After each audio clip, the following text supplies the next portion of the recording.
Welcome back everyone to the ultimate guide to blend the 3D rigging and animation, and this is where we left it off. Alright, so now let's come into this bone, and what we want to do is we basically want to set our timeline to 1. Let's set it to 1 like so. And whenever you're doing a swing or anything like that, you don't want it to start in the middle, obviously. You want it to start, so if I press R and X and pull it back this way, you want it to start over here. Now the other thing is, make sure that you're on normal and not global, because if I go over the top of it and I rotate this on global, so RX, you can see that that swing is going to go in the wrong way because it's basically going straight, and we don't want it going straight. We want it going the way that the bone is actually facing. So that's why we're going to put this on normal. And then what we can do is now we can actually press RX and move it back to, let's say, something like here. And then all I'm going to do is I'm going to press I, location, rotation, scale. Now what we need to do is we need to have it moving over to the other side. So if I put this, let's say, on 100, and then I'm going to press R, X, and move it over to here, like so, and then I'm going to press I, location, rotation, scale. Now it should move from here all the way down to here, like so, and then stop. Now we want it actually moving all the way back as well. Now at the moment we've still got this on 205, so let's just put this on 200. And what I'm going to do now, instead of again trying to position it, wherever I think it needs to be, I'm going to grab this and I'm going to press Shift D, bring it along, and just put it onto 200 like so. And now it should start actually going back. Now the thing is as well, if the swing isn't moving properly, what you want to do is you want to make sure that the interpolation, as we spoke about with the barrel, is on the right side. So in other words, if I go to interpolation and put this on constant, you know exactly it's just going to click between them. So you might want that if it's a clock or something like that. Now we don't actually want that. The one we want it on is linear. If we put it on Bezier as well, you will see there's also a reason why we don't use Bezier as well. You can see that, sorry, not Bezier, linear. I'll show you what linear looks like. So if I put it on linear, like so, you'll see as it comes back, slows down, and it looks really, really clunky. So we don't actually want it like that. What we want it on is the Bezier, and you'll see that the interpolation is perfect. It's perfectly weighted. You can see how it comes up, it has some weight to it, and then it goes actually back. And that is exactly what we want. As we've been doing this, we've not exactly been very accurate with this. So in other words, it might swing further backwards than it does forwards, and you might actually not want that. So what I'm going to do is I'm going to come to here. I'm going to press the N button, and what that'll do is it'll open up the transform panel.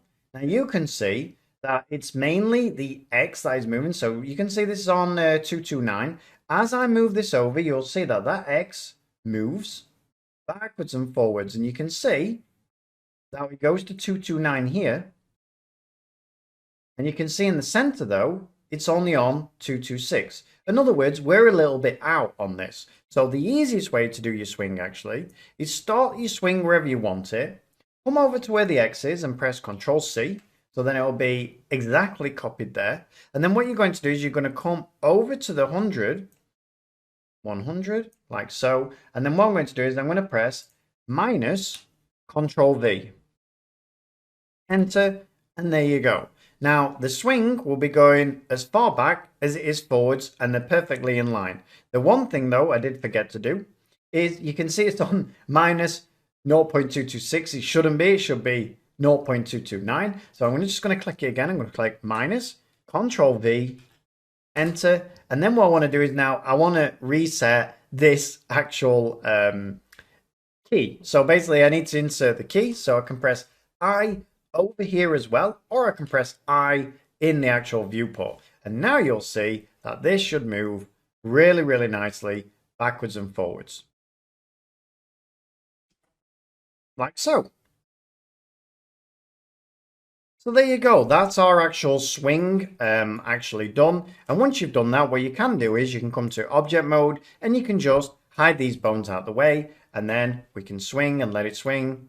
You can see just how nice it looks. Now the thing is, we can actually as well, we could go in there and obviously alter how far this is swinging, because it's swinging quite a long way. And what we can also do, the best thing is, this is why we made our root bone. So what I'm going to do, I'm just going to click on here and I'm going to press Alt H just to bring our bones back. So it's H to hide them, Alt H to bring them back. Now, the moment I come to pose mode, grab this bone, move it out over here. The moment I press spacebar, you'll see that this root bone, because it actually has no actual keys actually inserted, wherever I put it is where the actual bone is going to go. So in other words, where is the swing going to go? If I press Alt G now, it's going to actually put it right back into the place where it was. So that's really important that we actually have that on there.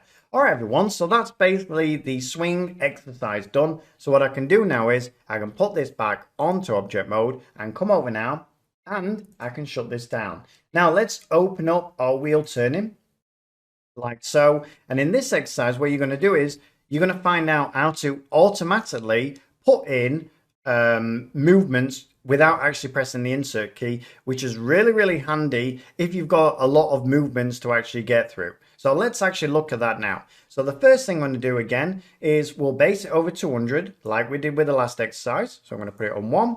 And then what I'm going to do is I need, first of all, the root bone in here. And then I need another bone to actually move the wheel. Again, with the root bone will do nothing except, you know, kind of bring all the bones together. So if you've got a root bone, you really don't want to just use a root bone to move this wheel. You want a root bone and then an extra bone to actually move the wheel. So I hope that makes sense.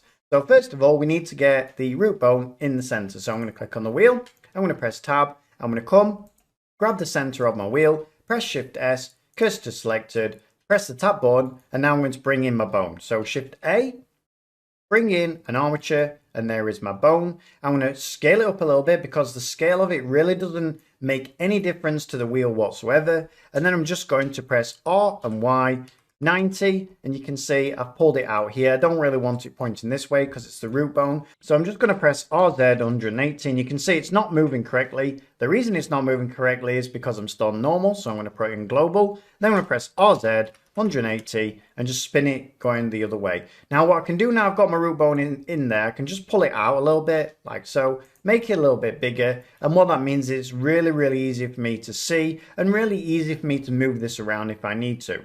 Now let's bring in another bone. Now it's important that we press the tab button so we're in edit mode, then we'll press Shift A, and there is our new bone. Now I'm going to grab this bone, I'm going to press S, and then I'm going to press R, Y, 90, and put it into place. I'm going to pull it back a little bit like so. Now before we begin, again, the checks that we need to go through is grab your wheel, press Ctrl A, all transforms, right click, set origin to geometry, and now what we can do is we can come to our bones. Before we join them up, we just need to name them. So if I come in now and I grab this bone here, so I'm going to come down to my bone. Again, I'm going to call this a root bone, like so. Come to this bone, I'm going to call it wheel bone. So wheel bone, get rid of these things after it, like so. Press enter, and then finally I'm going to come down to my armature. I'm going to call it wheel. I'm going to drag that up then, put it in my wheel turning. I'm also going to save out my work, so I'm going to click File and Save. If you've not saved it out before, just click Save As and then save it out, like so. And now what we can do is I can just open this up. You can see everything's in here. The bones are named, as you can see. So if I open this up, you can see root bone, wheel bone, all named. You can see as well, because we're working on a new armature, if we come over to our actual armature, we just need to click names on again. You're probably going to have to do that every single time you bring an armature in. So just make sure that you've done that if you want those on. And now finally, we're going to join this bone up to this bone. Because again, it's the root bone. This is the bone that we want to control everything. So I'm going to grab this bone, shift click this bone, press Ctrl B, and Ctrl P, and always keep offset. So keep offset, and there we go. Now, if I move this bone, so grab this one, press G, you'll see that little, kind of line that goes between them. Finally, now let's join them all together. You'll notice at the moment, if I come to my modifiers tab, there is no armature on there.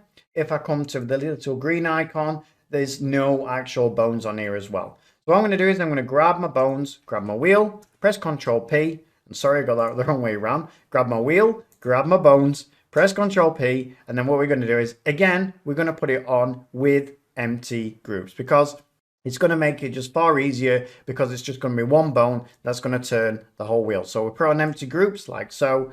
Grab my wheel now, and now you can see there's bones there. Grab my little spanner, and you can see there's an armature on there as well. All right, so on the next lesson then we'll get this wheel moving in a really nice, realistic way. All right, everyone, so I hope you enjoyed that, and I'll see you on the next one. Thanks a lot. Bye-bye.